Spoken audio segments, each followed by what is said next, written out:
Star Wars en direct vous est présenté en collaboration avec siteclan.net, mintinbox.net, StarWarsHolonet.com, PlanetStarWars.com, StarWarsUniverse.com, Star Wars Geeks Québec, ainsi que Génération Star Wars et Science-Fiction.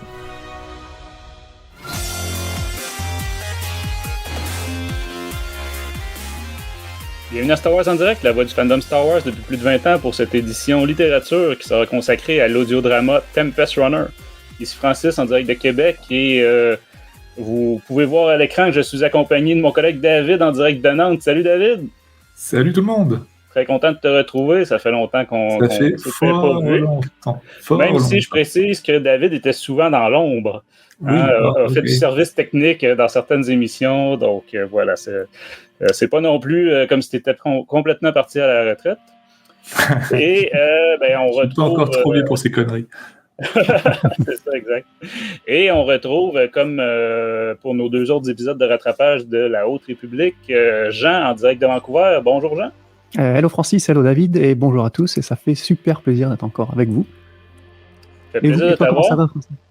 Et ça va très bien. Puis comme vous avez entendu avec les destinations, là, je pense que j'aurais dû dire, c'est ça, bonsoir David et presque bon matin Jean. Oui, c'est ça, moi c'est la fin de l'après-midi. Toi, je crois que c'est midi. Chez vous, c'est le soir David. Donc ça va être un casse-tête d'organisation pour nos horaires. En plus, on est dans la période où en France, ils ont changé l'heure.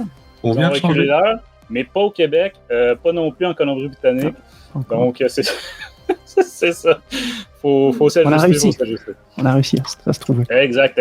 Et avant de passer à nos partenaires et WhatsApp et compagnie, j'ai une annonce du leader suprême. Donc, oyez, par décret officiel du leader suprême, je vous annonce que on a un nouveau collaborateur au sein de l'équipe de Star Wars en direct, et c'est Jean. Jean qui est avec nous, donc je vous l'annonce. J'étais le seul. Jean, t'es pas au courant, donc. Non. J'étais le seul à être au courant. Donc voilà, je te l'annonce, Jean. Écoute, bienvenue dans l'équipe. Merci, tu peux en direct presque. Ouais, c'est ça. Je me demandais si je t'avertissais à l'avance, tu sais, ou si je te faisais la surprise dans l'émission. Tu me prends donc voilà. Comme ça, bienvenue. Fait que je vais pouvoir dire mon collègue Jean aussi maintenant. On a eu le visage en direct de la surprise. Ouais, une réaction en 2 mots. Écoute, je suis très très content. C'était pas prévu à la base. Au départ, c'était juste pour t'aider à couvrir la deuxième vague des opus littérature. Mais du coup, c'est petit à petit, je me suis dit, allez, je sais que vous recherchez depuis un moment des collaborateurs en Amérique du Nord. Et je me suis dit, allez, pourquoi pas. On tente le coup, quoi. Donc, merci beaucoup. Merci Dany, merci Francis, merci à tous. T'inquiète pas, Jean, moi aussi, je suis tombé dedans par hasard. Oui. Bon, parfait. Avant de passer au WhatsApp, on va juste rappeler rapidement notre partenaire littérature, Star Wars Littérature Québec. Donc, comme on dit habituellement, que vous soyez au Québec ou ailleurs dans le monde, on vous invite à joindre le groupe. Surprenez-vous pas si des fois vous ne comprenez pas tout à fait le vocabulaire qui est employé ou certaines des expressions. C'est normal. Et on vous invite en ce moment à participer à leur collecte de fonds pour la cause de la santé mentale au Québec. Par exemple, moi, j'ai collaboré, entre autres par un don, mais aussi en achat de matériel. Donc, tu sais, des petits goodies à l'effigie du groupe, des choses comme ça. La totalité des profits va dans le fond pour cette collecte de fonds-là. Donc, voilà. Côté WhatsApp, écoutez, on va essayer d'aller relativement rapide, même si, David, ça fait très longtemps qu'on t'a pas eu. Mais premièrement, disons, là, dans les dernières semaines, qu'est-ce qu'il y a de neuf côté Star Wars pour toi? Alors, côté Star Wars, du coup, donc, j'ai fini l'audiobook. J'ai aussi reçu, parce que c'était mon anniversaire il y a quelques jours, mais je ne sais pas. J'ai reçu un livre sur George Lucas, mais qui est un ancien livre assez, donc du coup, il y aura peut-être quelque chose, des nouvelles qu'on a oubliées, donc je t'en reparlerai peut-être. Et puis en Lego, si je veux acheter un X-Wing, on m'a offert un X-Wing, du coup, pas encore monté, c'est toujours cool. Donc, un flambant neuf récent ou un flambant neuf récent, non, un des nouveaux. Je crois que les modèles, ils ont un peu simplifié d'ailleurs, c'est pas les plus compliqués d'X-Wing. Okay. Mais on se toujours X-Wing et X-Wing, c'est toujours les gros vendeurs. Toujours plaisir. Exactement. Excellent. Toi, de ton côté, Jean? J'avoue que niveau Star Wars, pas grand-chose en ce moment. La situation l'oblige, mais je suis plus du côté d'Arrakis en fait que du côté de la galaxie préférée, quoi. Ouais. Donc là, je suis à fond audiobook Dune Et bon, le film de Villeneuve, évidemment, et la revision de la série du film de l'époque. Donc, c'est un peu hors série, on va dire. D'ailleurs, vite fait, vous en avez pensé quoi du film de Villeneuve? Vous l'avez vu ou comment? Rapidement, ouais, moi je trouve que c'est un chef-d'œuvre. Évidemment, il faut aimer un certain aspect du style de Villeneuve. Là, que je sais que je pense que les gens qui ont moins aimé, c'est cet aspect-là. Fait que les gens. Moi, j'ai adoré aussi Blade Runner. Je suis un grand fan de son cinéma depuis Polytechnique, depuis Incendie. Sicario, pour moi, est un chef-d'œuvre aussi, personnellement. Bref, j'ai adoré. Et faisant partie de ceux qui ont lu le livre sans être, je suis pas un fanatique de Dune puis un connaisseur comme Star Wars, mais je trouve que les choix dans les personnages coupés ou des choix comme ça, je trouve que c'était très bien. C'était parfait pour une adaptation au cinéma parce que c'était inévitable qu'il y avait à avoir des choix à faire. Donc, ouais. Je conseille à tout le monde. Tu l'as vu, David, du coup? Oui, moi je l'ai vu, puis du coup je l'ai vu même il y a quelques semaines, parce qu'en France il est déjà sorti depuis un moment. Donc on n'osait pas trop faire des commentaires dans les serveurs de chat de staff et tout, mais non, c'est hyper bien, c'est exactement ce qu'a dit Francis. Et surtout, il a su prendre le temps, parce que oui, le film est long, mais il y a le temps de la contemplation qu'il y a besoin pour Dune, parce que Dune, c'est pas que de l'action. Il y a, dans le livre, c'est un certain rythme qu'on retrouve assez bien, je trouve, dans ce film-là. Dans la deuxième partie, sans doute, il y aura beaucoup plus d'action, mais les choses seront posées, et donc du coup, un très très bon premier volume, et en plus, comme on a appris récemment qu'il y aura bien un deuxième, et bien on est bien content. Ouais, exact. Petit lien avec Star Wars, c'est dans le livre, il y a vraiment la phrase I have a bad feeling about this, dans le livre d'une. Donc, c'est vrai, je me souviens pas de ça. Ouais. Quand j'ai écouté l'audiobook, je dis, D'accord. Donc sinon, en Star Wars, en plus de cette de Tempest Runner, j'ai fini donc le roman Ronin, Ronin, là, donc que j'ai bien aimé, qui est très atypique, trop atypique plutôt, il m'a emporté, mais pas. C'était assez particulier. Bon, j'espère qu'on en parlera un autre jour, quoi. Il m'a laissé un peu sur ma faim, je dirais, quoi. Un passage un peu compliqué. Sinon, donc on en reparlera. Voilà. Et effectivement, si vous voulez faire une émission, moi je sais même pas en fait si je vais l'acheter parce que là il est prévu en français déjà chez Outre-Fleuve. Donc là, théoriquement, moi ce n'est que du canon que j'achète et là je me pose la question, est-ce que je l'achète ou pas? Ce qui est drôle, c'est que tu peux te dire, même si c'est même pas du légende, c'est une histoire à part, tu peux te dire ça pourrait se passer des milliers d'années avant ou des milliers d'années après, et je trouve que ça passerait, quoi. Bizarrement, quand j'ai écouté le truc, si tu t'imagines que c'était des dizaines de milliers d'années avant ou après, pourquoi pas, quoi.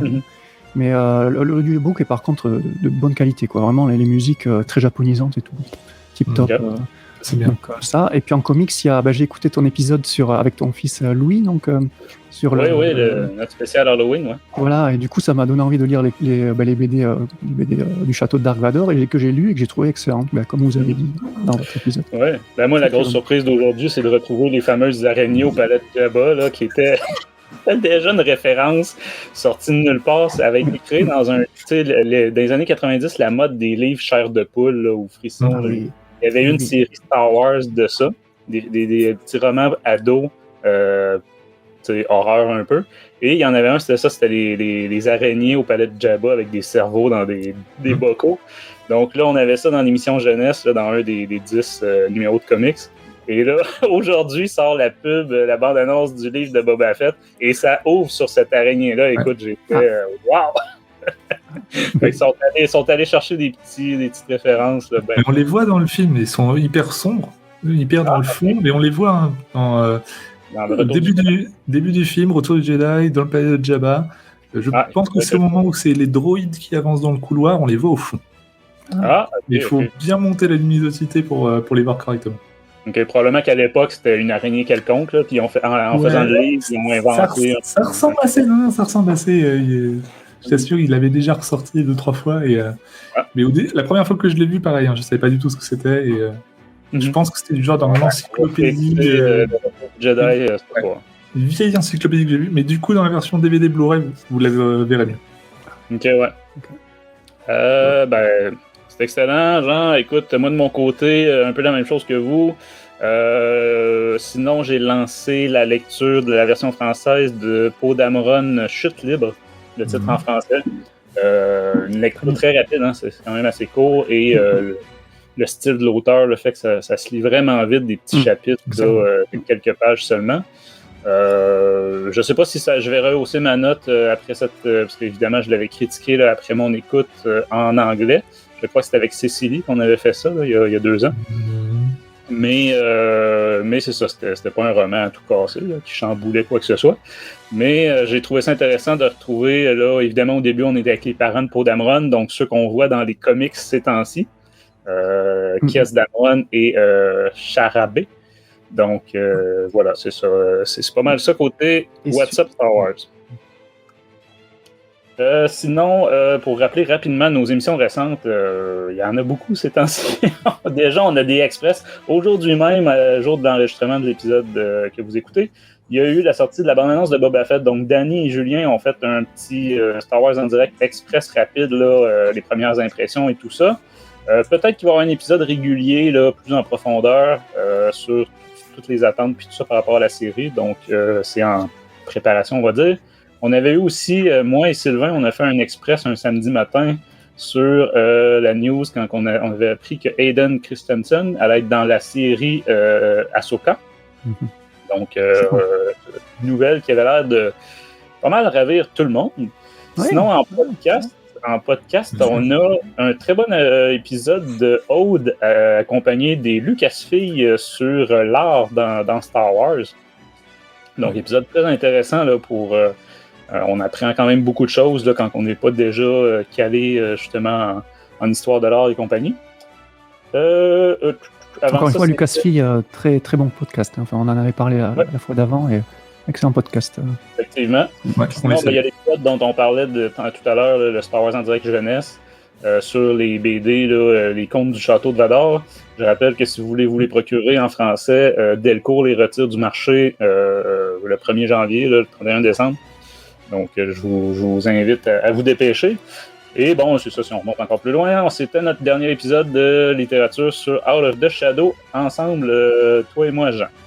Donc, voilà pour les émissions récentes. Sinon, on vous rappelle d'aller faire un tour sur la boutique pour vous procurer des superbes t-shirts, soit Star Wars en direct ou des designs, justement, inspirés de Star Wars. J'attire particulièrement votre attention sur les logos du 20e anniversaire que Danny a fait. Honnêtement, avec tous les styles graphiques et couleurs, tout ça, là, vous en avez pour tous les goûts. Je pense que chacun a son préféré ou ses préférés. Là, donc. Vous faites un prix si on les achète tous ou comment? Ça serait intéressant, ouais. Mais ça reviendrait cher un peu quand même. Ça en fait quand même 10 au total? Ouais, fait que non, plus que ça. 11? Ouais.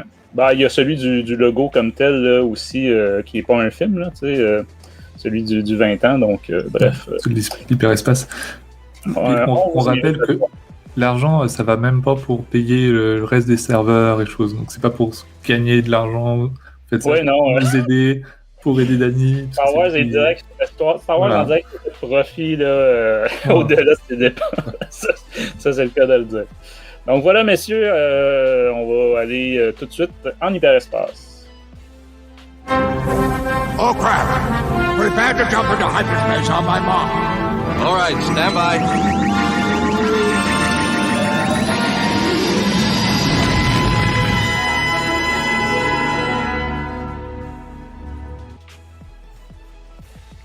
Donc, rapidement, on avait quelques petites actualités littérature, là, même s'il y en a que c'est pas qui datent pas de cette semaine. Jean, est-ce que tu peux nous résumer ça rapidement? Oui, alors vite fait, on a appris le report du 3e tome de la série Queen's Hope, donc qui suit Queen's Shadow and Queen's Peril, c'est ça, de E.K. Johnston, qui était prévu pour ce novembre, donc en VO, et qui est reporté au 5 avril 2022. Ensuite, on a donc les republications en VO de certains romans Legends, pareil pour avril 2022. Donc dans le tas, on aura Dark Plagueis, Kenobi, le premier de la trilogie des Dark Bane et Wedge Gambon. Donc ils seront republiés et ça, je trouve ça plutôt sympa justement. Et j'espère que les audiobooks aussi seront remis au goût du jour avec des nouveaux audiobooks comme ils avaient fait pour Shatterpoint, je crois qu'ils avaient fait ça récemment. Voilà, parce que généralement, en VO, les vieux Legends, il y en a beaucoup en version abrégée. Ah ouais, Du coup, pour les nouveaux qui veulent se lancer dans les Legends, quoi, c'est un peu compliqué, quoi, parce que t'as le bouquin, mais qu'à moitié complet, quoi. Donc, j'espère que ce sera de vraies versions. Et pour les abrégés, vraiment, je conseille. Ils sont sur Audible pour certains. Oui. Ne dépensez pas vos crédits sur les versions abrégées. Prenez les versions complètes. Ça vaut vraiment plus le coup. Ouais. Et pour finir, il y avait donc en comics, il y avait l'annonce d'une nouvelle mini-série sur The High Republic qui s'appelle Eye of the Storm, mais qui n'a pas encore de date pour l'instant. Donc voilà, c'était les petites infos que j'avais. Excellent. Donc, à ce moment-là, on va y aller avec... évidemment, on précise, comme d'habitude, on fait toujours une partie de non-spoilers, donc inquiétez-vous pas si vous voulez prendre l'audio, audiobook, audiodrama par après. En passant, je ne l'ai pas mentionné en début d'émission, mais bon, c'est un audiodrama. On fait une émission de littérature. Il faut quand même rappeler que jusqu'à maintenant, tous les audiodramas sortent à l'écrit quelques mois plus tard, mois plus tard. Donc, voilà. Et on peut mentionner aussi que là, ça va être le premier audiodrama exclusif, donc autre qu'un film, là, qui va être disponible en français là, en 2022 du côté de chez... Comment ça s'appelle? C'est Deezy. Donc, c'est ça. J'ai bien hâte de voir la qualité, si la musique, etc., là, va être au rendez-vous. Effets spéciaux. Mais juste le fait, en fait, qu'il soit disponible traduit, je trouve que c'est déjà là, vraiment une excellente nouvelle. Après, par contre, est-ce qu'il va y avoir la traduction du script, de la publication physique du script comme il y a aux États-Unis? Ça, j'en doute fortement, mais bon, c'est pas interdit d'espérer. Donc, si je te demandais... je vais faire juste un point sur Lizzie. Pour les Français, si vous voulez écouter Dune, on en parlait tout à l'heure, Dune est disponible en audiobook par Lizzie. Il est dispo aussi sur Audible, mais c'est la version produite par Lizzie. Voilà. Okay. Ça vous donne une idée de la qualité possible qu'on aura sur les Star Wars. Excellent. Et si je te demandais de nous lire le synopsis de l'éditeur de notre fameux audiodrama Tempest Runner? Eh bien, demande-le-moi. S'il te plaît, David, peux-tu nous lire le synopsis? Je vous le fais. Et ne vous inquiétez pas, donc il n'y a pas énormément de spoilers à l'intérieur. Dans cet audiobook Star Wars original, plongé dans le monde féroce de l'une des plus grandes ennemies de la Haute République, l'impitoyable Lor Nadi. La tempête Nahil a fait rage dans la galaxie, semant le chaos et le malheur dans son sillage. Peu de ces pillards sont aussi vicieux que la maître tempête Lor Nadi. Elle a toujours un temps d'avance sur l'ordre Jedi, aux commandes de son vaisseau nommé, d'après l'un des monstres le plus mortels de la galaxie, le Lor Nadi. Mais personne ne peut échapper aux défenseurs de la Haute République, pour toujours. Après la défaite de son équipage, Lorna tombe aux mains des Jedi, mais peu avant d'avoir caché son identité, devenant simplement une prisonnière Nahil quelconque. Ses ravisseurs échouent à comprendre quelle bête ils ont acculée. À l'instar de tous les fous qu'elle a déjà enterrés, leur propre erreur a été de la laisser en vie. Lorna est destinée à faire que la sous-estime. Je vais la refaire, j'ai bien compris cette phrase. Excusez-moi. Lorna est déterminée à faire que la sous-estimée soit leur dernière erreur. Emprisonnée à bord d'un navire correctionnel de la République, elle est entraînée dans la galaxie pour réparer les dommages infligés par elle-même et par ses camarades Maître Tempête.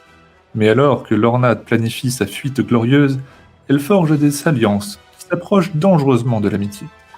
À l'écart des Nahil, séparée de son infâme vaisseau, de son arsenal terrifiant et de son nom craint de tous, Lorna doit se frayer son propre chemin.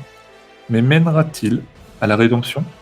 Ou émergera-t-elle comme une menace encore plus mortelle qu'auparavant? Excellent, merci David. Donc, on est vraiment là, clairement, c'est un récit sur Lor Nadi. Ça, fait que si vous n'aviez pas encore compris.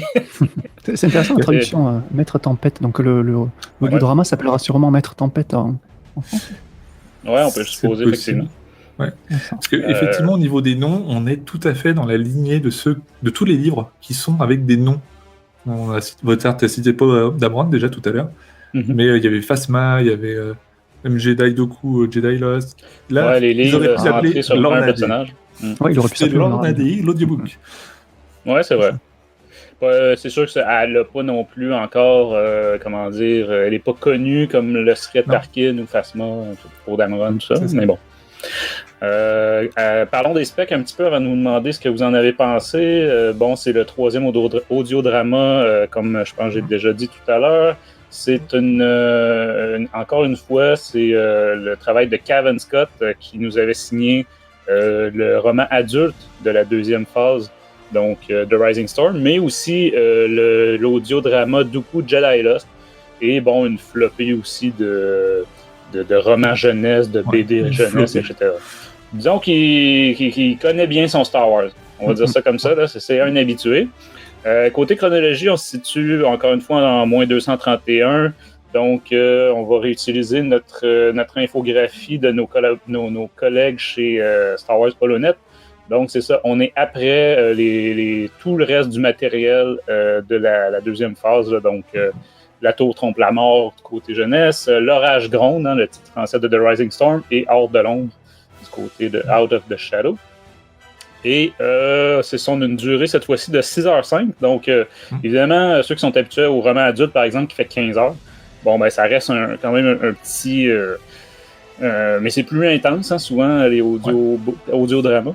Ben, c'est ça, la VF, je l'ai dit tantôt, elle est prévue pour le printemps. Fait que ça va quand même donner un 9-10 mois à peu près d'attente de traduction, ce qui est quand même très raisonnable. Là. On ne cachera pas, là, si on compare pour ce qui est du monde des romans. Je trouve que c'est quand même très, très raisonnable. Et en plus, ce sera le premier full cast drama pour le français aussi. C'est intéressant de voir les acteurs. Ouais, ben c'est ça, c'est ce que j'ai hâte de voir, là, mais c'est ça, les retours que vous m'avez donnés de Dune et d'autres là, me laissent espérer que la qualité devrait être au rendez-vous. Donc voilà, je vous rappelle, on est en partie non spoilers. Qu'est-ce que vous avez pensé de cet audiodrama-là, si je commençais avec toi, David? Alors, déjà, j'en ai beaucoup de bien, hein, grosso modo, hein, c'est quand même à ça que je ressortirais. Toujours cette intensité que peut apporter le full cast drama dans le vivre, voilà, c'est le côté vivre de la chose. Ça, c'est vraiment comme écouter quelque chose mais, de télévisuel, mais uniquement à l'audio. Donc on a vraiment tous les personnages. En français, on dit un feuilleton radiophonique. Donc, je ne sais pas si vous dites ça au Québec. Mais... je crois qu'à l'époque, là, on disait un radio-roman. Un radio-roman, et après sont arrivés les téléromans. Ah, ok. Nous, on a donc les feuilletons radiophoniques. Et puis, moi, ce que je reproche un petit peu, c'est qu'on est sur quelque chose qui est compliqué à rentrer dedans si on n'a pas la connaissance de la Haute République précédente. Ce qui était bien avec les audiodramas précédents, c'est c'était des histoires qui étaient assez séparées, on pouvait les prendre en connaissant les films, ça suffisait largement. Là, on est sur quelque chose, il faut quand même avoir une connaissance. J'avais un que j'avais pas lu juste avant, bon, c'était pas le plus grave, mais par contre... Out of the Shadow. Out of the Shadow. Mais La Lumière des Jedi, par exemple, si on l'a pas lu, on comprend rien. Ce qu'est un alien, ce qui est... Ouais. Ben, c'est la base, effectivement, vraiment... de tout ce... faut avoir ça. Donc, comme avant, il fallait avoir vu les films, maintenant, on est arrivé au point où il faut avoir une certaine connaissance des livres pour pouvoir écouter ces dramas-là. C'est vrai. C'est un fait, c'est bien, ça veut dire que Star Wars continue d'évoluer. Moi, j'adore cette partie, donc... donc mais voilà. On sent que peut-être cet audiodrama-là est le format média le plus niché de tout ce qui est rattaché à la Haute République et de Star Wars en général jusqu'à maintenant. Donc même plus que les romans jeunesse, etc., j'ai l'impression que ça, c'est ce qui s'attend à avoir le moins d'audience de toutes les lignes. Et c'est là où je trouve que c'est dommage, parce que c'est vraiment un format que j'aurais fait découvrir à plus de personnes. Ouais. Tu pourrais imaginer la qualité en comics ou un autre, ou en roman carrément. Ouais, une adaptation. En adaptation, oui, mais je parle pas tant de ce que raconte l'histoire, mais plutôt du format. Je trouve que c'est un format qui est plutôt accrocheur si on se met à écouter de l'audio, bien sûr, mais c'est très facile à rentrer dedans par rapport à ça. Donc, bon. Moi, je suis assez d'accord, mais après, je me demande si c'est pas parce que, justement, j'ai l'habitude des audiobooks déjà.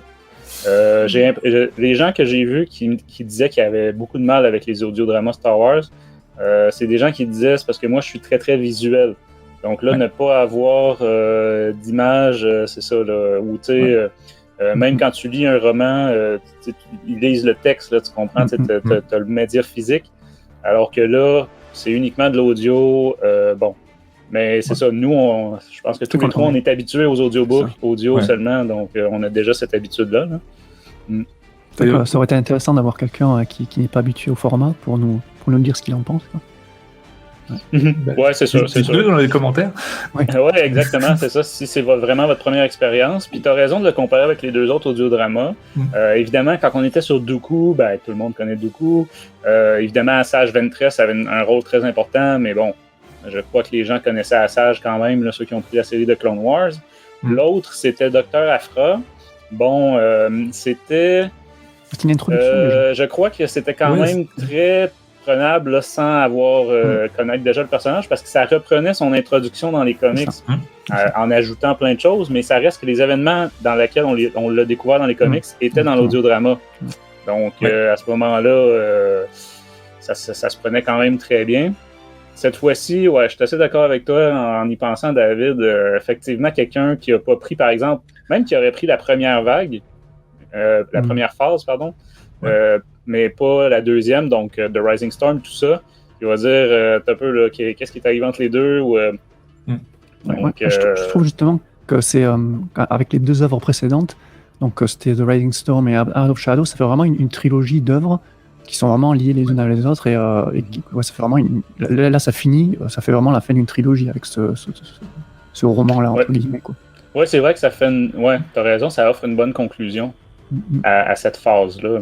Oui, et puis c'est la dernière œuvre de cette phase-là, de cette vague-là. Ça, c'est une vague. Ouais, on est tout mêlés. Donc, la vague, c'est vraiment... C'est ça, c'est moi qui vous ai mélangé, c'est la deuxième vague de la première phase. C'est ça, voilà. Donc là, c'est la fin, donc avec ce roman, on finit la deuxième vague. Est-ce qu'on finit du coup la phase 1 ? Non, il y a la troisième vague qui arrive à partir de janvier. Et là, ça va être la fin. Donc, cette première phase-là va avoir 3 vagues. Parce que, par rapport à ce qu'on disait, toujours sans spoiler, bien sûr, mais il se passe des choses dans ce livre, mais tout ce qui se passe pourra être relativement facile à être résumé dans le premier chapitre du premier livre suivant. C'est un peu ce que je trouve. Je comprends ce que tu veux dire. Il y a de la conséquence, mais au final, on va pouvoir le résumer assez vite. Mais il faut vivre l'aventure, parce qu'en fait, c'est ça qui est intéressant, c'est vivre cette aventure de l'Ornadi, où on va apprendre plein de choses sur son passé, par rapport à une narration qui est un peu particulière, je sais pas si j'en parle maintenant. Tu veux dire le fait qu'il y ait des flashbacks, là, le fait qu'il y a en fait en permanence 2 timelines. Ouais. Et je trouve ça assez malin. J'aime bien en fait cette façon de faire, d'avoir donc tout le temps une façon de narrer et de faire des fois des petits sauts temporels, parce que par exemple, c'est le début du livre, donc ce sera encore moins spoilant si je dis comme ça. Il y a un personnage qui va voir un autre personnage. Et donc du coup, il lui met à lui raconter ce qui s'est passé. Donc on est tout de suite avec le temps présent et le temps flashback, mais du coup, de temps en temps, dans son histoire, parce qu'il raconte, il est en train de parler, et ben il y a des coupures. Du coup, ça peut avancer plus vite. Donc ça, il y a des choses comme ça qui sont très malines, je trouve, par point de vue narration. Et après, je sais qu'il y en a qui vont être tannés par contre de cet aspect-là. C'est vrai que c'est pas le premier roman ou en tout cas, mais qui se passe comme ça. C'est vrai que j'ai pensé à toi justement. Ils ont fait la somme de tous les récits Star Wars qui sont sous cette structure-là, ça commence quand même à faire plusieurs. Donc, quelqu'un qui, par exemple, qui les lit pas dans l'ordre ou qui les prend pas dans l'ordre, et ça donnerait qu'il tomberait sur 3, 4, 5 de suite, que c'est toujours cette construction-là en plusieurs timelines. Je crois qu'il y aurait une overdose, mais bon. C'était le last shot de Daniel Rosenwalder. Ça, c'était le pire. C'était le pire parce qu'il n'y avait pas lui, que c'était 2. Pas 2, c'était 3, il y en avait 6. C'est plus que ça. Il y en avait au moins 5, peut-être 6 différentes temporalités. Il y en avait 3 principales et il y en avait d'autres à côté. Ouais, c'est ça. C'était compliqué. Là, il y en a beaucoup au final aussi, mais il y en a toujours que 2 en même temps. Donc, du coup, on arrive assez bien à suivre par rapport à ça. Mais pareil, des fois, j'aurais aimé avoir le texte pour être plus sûr de ce que je fais, pouvoir remonter un petit peu dans le temps et faire des recherches sur les noms qui sont lancés. Parce qu'il y a des noms qui sont connus et on les perd un peu si on n'est pas très attentif. On reviendra en partie spoiler. Et on y reparlera, c'est juste... ouais. C'est à peu près tout ce que j'ai à dire, je passe la main. C'est bien de ton côté, Jean? Ok. Tu veux que je revienne sur le format audiodrama avant ou après?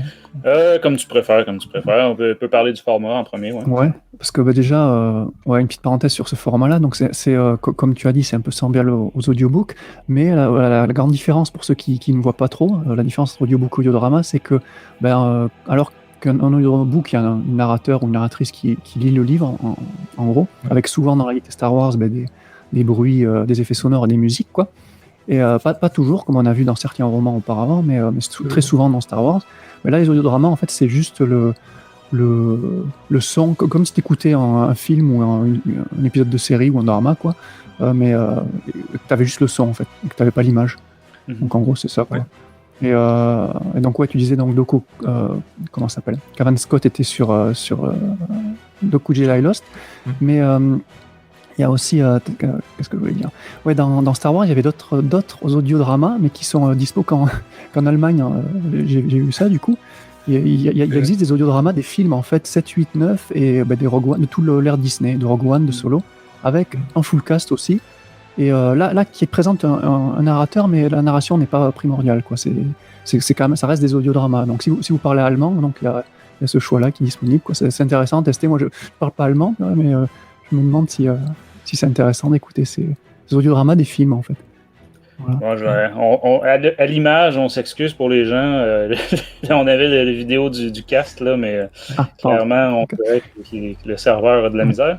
Et dans le Légende aussi, je ne sais pas si à l'époque vous aviez... parce qu'il y avait des audiodramas dans le Légende.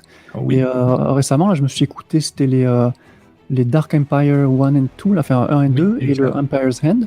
Donc, c'est une adaptation des comics du même nom. Et je trouve ça excellent, quoi. Pareil avec un full cast. Donc ça, c'est la particularité aussi de l'audiodrama, c'est qu'il n'y a pas qu'un narrateur, qu'un acteur, il y a vraiment un full cast comme un film, quoi. Alors moi, j'ai pas écouté ceux-là, mais j'avais écouté ceux des novélisations, quelque part, qui n'étaient pas exactement les novélisations, mais ça reprenait les films avec des ajouts. Et quelques-uns des comédiens venaient. Je crois que Mark Hamill, notamment, revenait pour faire sa propre voix. Donc c'était assez sympa. Et il y avait notamment un passage un peu émouvant sur Bail Organa, qui était vivant à ce moment de l'histoire. Pas longtemps. Parce qu'il y a des petits ajouts. Je vous spoil un film de 77, faut pas arrêter. C'est vrai que c'est sympa. C'est un format vraiment, moi, que je trouve tout aussi agréable qu'un audiobook, quoi. Et qui permet dans ce cas-là de High Republic, quoi, de découvrir pour la première fois des voix de personnages, quoi. Donc c'est la première fois qu'on a vraiment les voix de personnages qu'on a vus qu'en roman ou qu'en comics. Donc ça, c'est intéressant, quoi. Voilà. Donc après, pour le full cast, donc on a l'actrice principale, donc qui joue Lorna Dee, donc qui est faite par Jessica Almasi. Donc elle a déjà été narratrice sur quelques romans jeunesse Star Wars. C'est ça, David, je crois. C'est ça, jeunesse. Voilà. Novélisation. Oui, novélisation, ça. 8-9, Spark of Resistance. Voilà, Spark of Resistance, ouais. Et donc moi je la trouve excellente dans ce drama, quoi. Elle fait un boulot de ouf, quoi. Elle est vraiment très très bonne. T'as vraiment l'impression d'avoir Lorna Dee dans tes oreilles, quoi. Donc super taf. Pour le reste du cast, après j'ai l'impression que c'est un peu le best-of des narrateurs et narratrices Star Wars. C'est un peu les Avengers des comédiens de doublage, quoi, de narration. On a donc le Mark Thompson, l'inénarrable Mark Thompson, donc peut-être le meilleur narrateur ou le plus prolifique en tout cas des audiobooks canon et légende, quoi. Mark Thompson. Donc là, donc qui avait déjà fait les voix de Marchand Noro, de Panetta, de Skir, de pas mal de personnages de The High Republic dans les audiobooks, et donc là qui reprend pour cet audiodrama là. Et qui sont des voix juste énormes. Enfin, moi, je les trouve cultissimes déjà, quoi. Et j'imagine pas d'autres voix. Si jamais ils reprennent ces personnages pour en faire des séries ou des films, j'espère vraiment retrouver ces voix-là, quoi. Elles ont vraiment un ton particulier, et Thompson, c'est un boss à ce niveau-là, quoi. Ensuite, on a January Lavoie. Donc ça, c'est un peu le pendant féminin de Mark Thompson, quoi. Elle est très, très prolifique niveau narration dans les audiobooks Star Wars. Donc, qui fait... quelle voix elle fait? Je sais plus, putain. Tissia. Enfin, Tassia.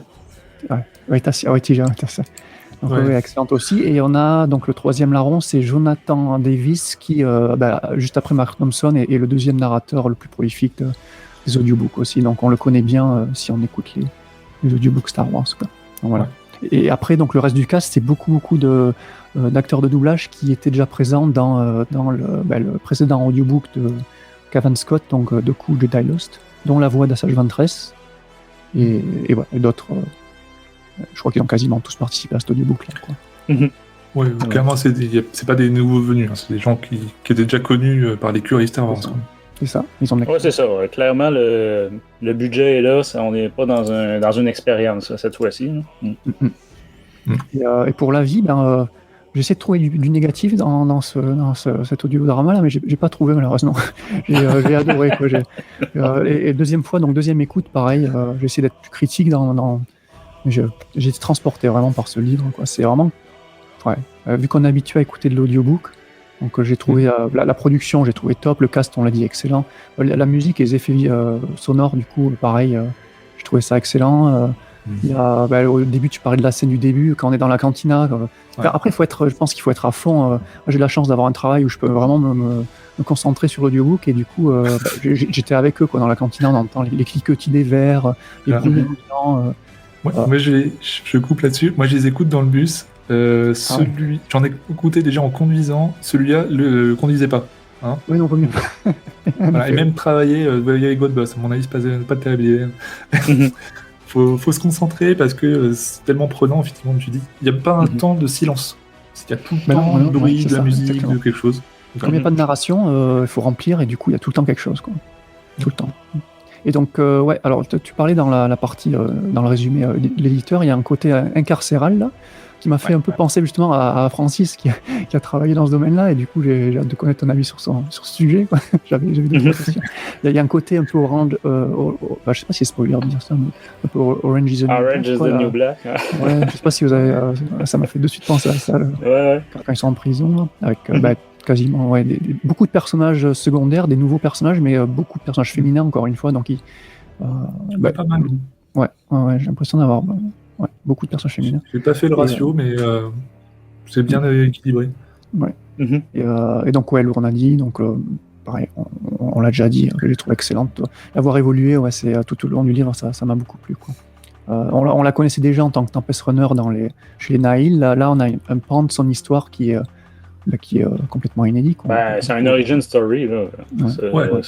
Cet audiodrama-là, on se le cachera pas, là. C'est vraiment... Moi, c'est vraiment comme ça que je l'ai perçu, là. On remonte très loin dans son passé, etc. J'essaie de pas spoiler, là, dans ce que je dis. Et j'ai trouvé un ton aussi, je sais pas ce que vous en avez pensé, mais un ton relativement adulte quand même pour cette œuvre. Donc, comme beaucoup dans les romans adultes de The Republic, j'ai trouvé qu'il y a des allusions sexuelles, il y a beaucoup de morts, et souvent relativement violentes, quoi.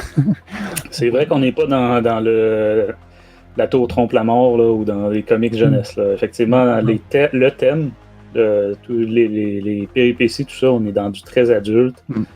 Et même comparé au film, quoi. Le film qui sont majoritairement destinés aux enfants, mais quand même avec une vision double pour les adultes. Là c'est vraiment, il y a des passages, t'es là, assez violents. C'est peut-être dû au format c'est juste de l'audio, donc ça peut passer assez vite dessus. Et puis Kevin Scott, qui a écrit pas mal de choses jeunesse, se fait peut-être un peu plaisir en poussant le potard. C'est ce qu'on avait dit aussi pour The Rising Storm, là, que c'était assez drastique comme changement, on va dire, là, pour l'auteur. Même si c'est lui qui avait fait beaucoup de Jedi Lost, qui était quand même aussi très mature par rapport au reste de ce qu'on a dans la prélogie. Je me souviens, entre autres, là, sans vouloir trop spoiler, là, quand il est question de la corruption du Conseil Jedi, là, on a des surprises qu'on n'avait pas jusqu'à maintenant dans la prélogie, là, dans beaucoup de Jedi Lost.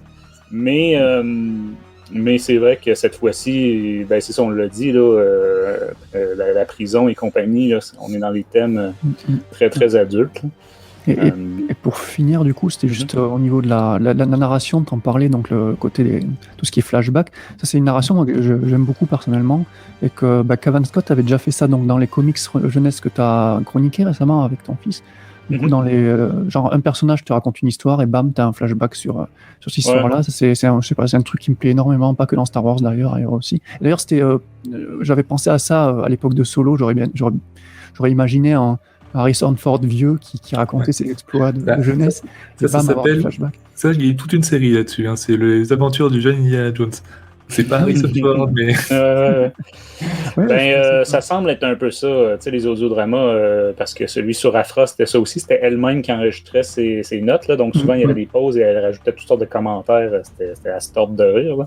C'est vrai qu'il y a toujours moi, j'avais bouffé de rire en écoutant ça. Et celui de Dooku, c'était du point de vue d'Assage Ventress qui découvrait tout le passé de Dooku. Donc là, elle aussi nous narrait ça. Mais par contre, cette fois-ci, sans spoiler, justement, on peut peut-être dire que c'est pas non plus ça tout le roman. Ça commence comme ça, mais effectivement, ça évolue au fil pas du roman, du audiodrama. Autre chose à ajouter, Jean? Non, voilà, un excellent moment. Mais j'ai adoré. Voilà. Excellent. Moi, j'ai bien aimé. Je vais me reprendre parce que j'ai mon trademark. J'ai pas détesté. Donc, voilà, j'ai pas détesté. Ouais, c'est ça. J'ai quand même bien aimé. Ben, déjà, je crois que je suis un bon public pour les audiodramas. J'avais donné des très bonnes notes à Dooku Jedi Lost et à Afra. Entre autres pour l'originalité, tout ça. Cette fois-ci, je vais essayer de ne pas répéter ce que vous avez déjà dit. Je vais aller un peu plus en profondeur sur Lour Nadi. C'est un personnage qui, de plus en plus, et la construction est croissante dans la Haute République. Première vague, deuxième vague, là, de plus en plus on en apprend. Et là, cette fois-ci, c'est le déluge d'informations. On a tout son backstory, ses origines. Donc, c'est ça. Si c'est quelque chose qui vous intéressait, ben, je vous dirais sauter dessus. Est-ce que c'est parfaitement satisfaisant? On en reparlera en partie spoilers, mais c'est ça. Il y a énormément d'informations là-dedans. Je pense que David, tu mentionnais tantôt qu'il y a quelques petits retours de personnages ou de gens qu'on connaît, donc c'est intéressant. Évidemment, tu l'as mentionné, Jean. J'ai travaillé 8 ans en prison et, entre autres, pour femmes aussi, il y avait, dans le fond, la prison à Québec, elle a une section masculine et une section féminine. Donc, évidemment, je revoyais beaucoup, je me figurais beaucoup les situations, les personnages, etc.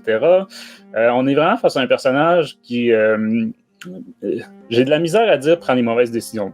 Du point de vue de la justice, évidemment, ce qu'on entend par la justice là, dans nos sociétés modernes, c'est prendre les mauvaises décisions. Mais effectivement, on est, de son point de vue à elle, souvent il y a des situations... Elle est poussée vers ces décisions-là. Très, très naturellement. Je vous dis pas que c'est le choix qu'on ferait, tous les trois dans la même situation, mais on peut comprendre, vu ses traumatismes, vu sa situation, vu son manque de confiance là, envers les autres personnages. Ça. Fait que c'est ça. Ça l'oriente toujours vers ces choix-là. Plusieurs petites surprises là-dedans que je trouve qui apporte aussi au lore Star Wars, là, entre autres à celui des Nihil, qui, comparé à la Haute République et aux Jedi, tout ça, reste quand même relativement sous-développé, je trouve, jusqu'à maintenant. Donc ça apporte ça aussi une espèce de background là, sur l'évolution des Nihil, la construction plus récente des Nihil. Donc je trouve ça bien le fun. C'est ça. Moi, quelques petites déceptions vers la fin, la conclusion de l'œuvre. C'est ça, j'ai trouvé ça un peu insatisfaisant, mais globalement, ça reste que j'ai beaucoup aimé. Là, ça va rester quand même dans mes bonnes œuvres. Donc voilà, je pense que vous aviez quand même déjà pas mal tout dit, la qualité de la production, tout ça. C'est prenant, ça va quand même assez vite. Encore une fois, c'est 6 heures, hein, c'est ça? 6h05? Ouais, 6h05. Fait que voilà, si je vous demandais vos notes sur 20 pour ce troisième audiodrama-là, en commençant par toi, David? J'hésitais entre 17 et 18, je vais mettre 17,5 si ça te convient. Moi, ça me convient tout à fait. Ça me convient, ben voilà. Non, c'est vraiment bien. Il y avait une analyse que j'avais lue quelque part, je replace un bout maintenant, c'est par rapport à ce que tu viens de dire, c'est que Lorna, pendant toute l'histoire et toute sa vie au final, va mettre des masques et des casques très Nihil dans l'esprit. Des fois des masques qu'elle aura plus ou moins choisis, des masques qu'elle aura pas choisis, que c'est la vie lui a imposé. comme ses choix, qu'il y a des choix personnels, des choix pas. Ouais. Et, Il y a la métaphore de sa vie. Ouais. Et du coup, on aurait bien voulu voir tous les masques dans un support visuel, mais bon, on les aura peut-être plus tard. Ouais, tu les verras chez Francis derrière. Après. Ouais, chez Francis, c'est ça. on les verra. Mais c'est drôle, hein, parce que cette histoire-là de choix revient beaucoup dans l'audiodrama. Et là, récemment, on s'est retapé en famille la trilogie des Matrices en prévision du 4e qui sort bientôt. Et là, je repensais à ça. Il y a tout le temps question de choix, hein, faire le bon choix. Fait que je pensais à ça en écoutant l'audiodrama. Voilà. Sinon, toi, Jean, sur 20, tu lui donnerais? J'ai mis 18,5 sur 20, donc 93%. Ouais, c'est une très bonne. J'ai adoré, quoi. Encore une fois, c'est peut-être mon œuvre The High Republic préférée, peut-être avec The Light of Jedi, je crois.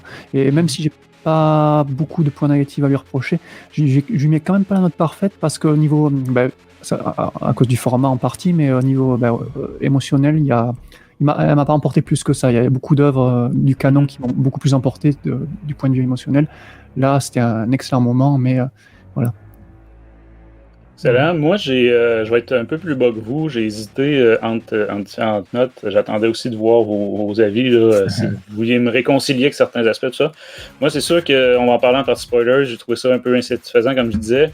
Le fait, David le mentionnait, que c'est peut-être une des œuvres les plus nichées pour ce qui est de Monsieur, Madame, tout le monde. Vraiment, là, on peut pas conseiller ça à n'importe qui, clairement. Là. C'est vraiment pas pour mettre le pied là, dans la littérature Star Wars du tout. Donc c'est ça, bref, je vais lui donner un 15 sur 20 qui est un peu plus bas que les deux autres audiodramas et qui est quand même plus haut que, vous voyez, que Out of the Shadow, mais pas autant que, par exemple, La Lumière des Jedi que j'avais vraiment adoré. Ouais, t'as mis 21 aussi, ça. C'est ça. Non, c'est ça, j'ai donné la note parfaite à La Lumière des Jedi. 20 sur 20, qui fait polémique chez certains qui l'ont pas du tout aimé. Pour tous les goûts. Moi, j'aurais été ça aussi sur une note quasiment à 20 ou 19,5, mais très très bon. Excellent, donc on va arrêter de s'auto-censurer, on va passer en partie spoilers, donc on va mettre un petit avertissement.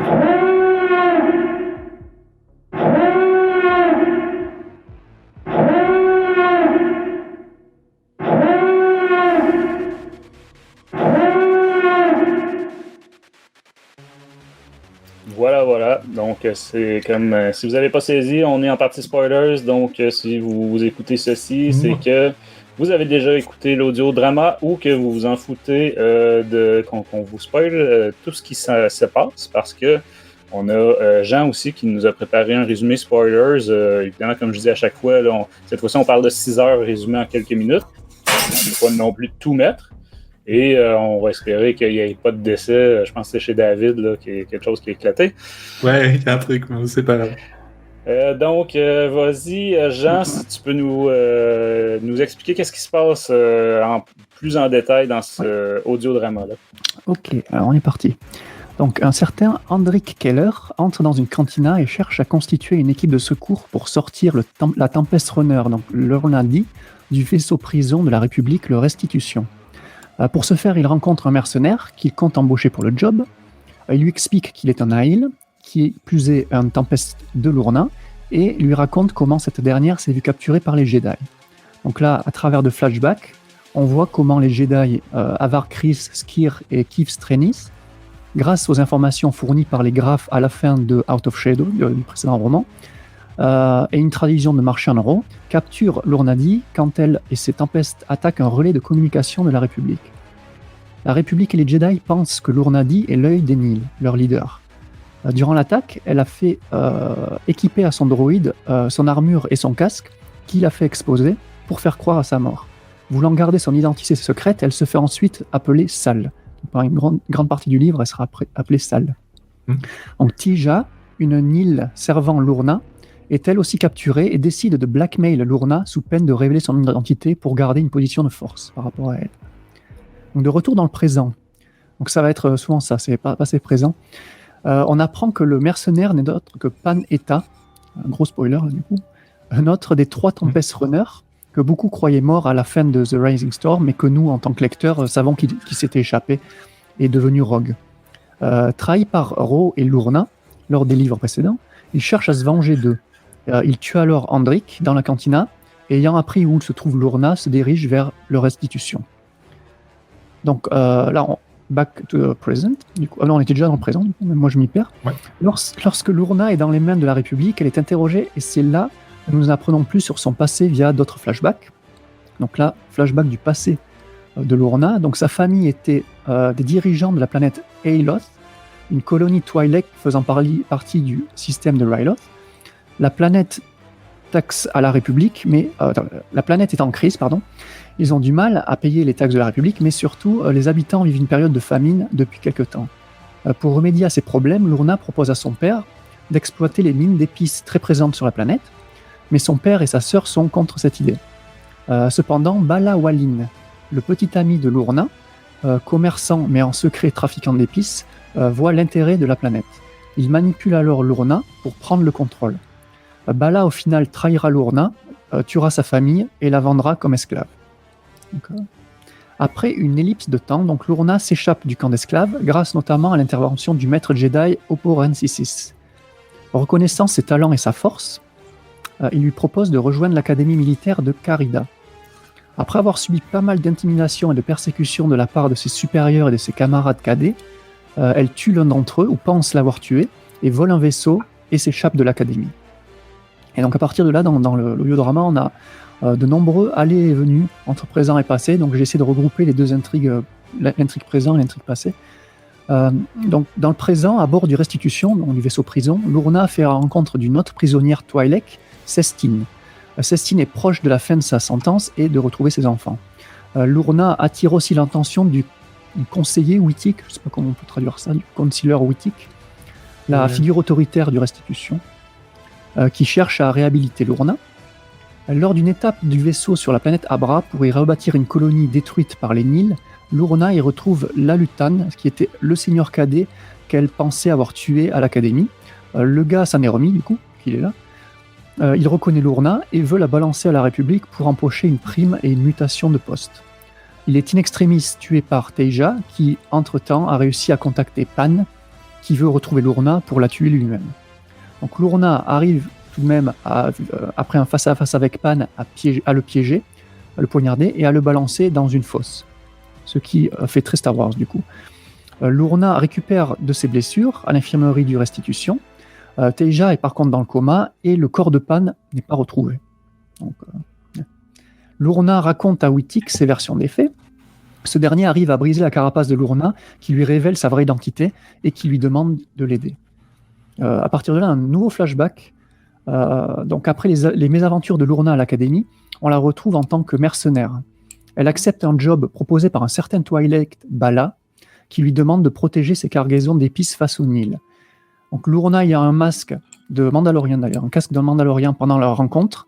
Bala ne la reconnaît pas, évidemment, mais elle, si, le reconnaît. Donc Lourna se fait ensuite aborder par les Nils, mais a un plan. Elle arrive à faire la rencontre de leur leader Pan et s'allie avec lui pour lui livrer son ancienne planète riche en épices. Donc c'est la première rencontre entre Lourna et Pan, en gros. Lourna a sa revanche sur Bala et le tue froidement.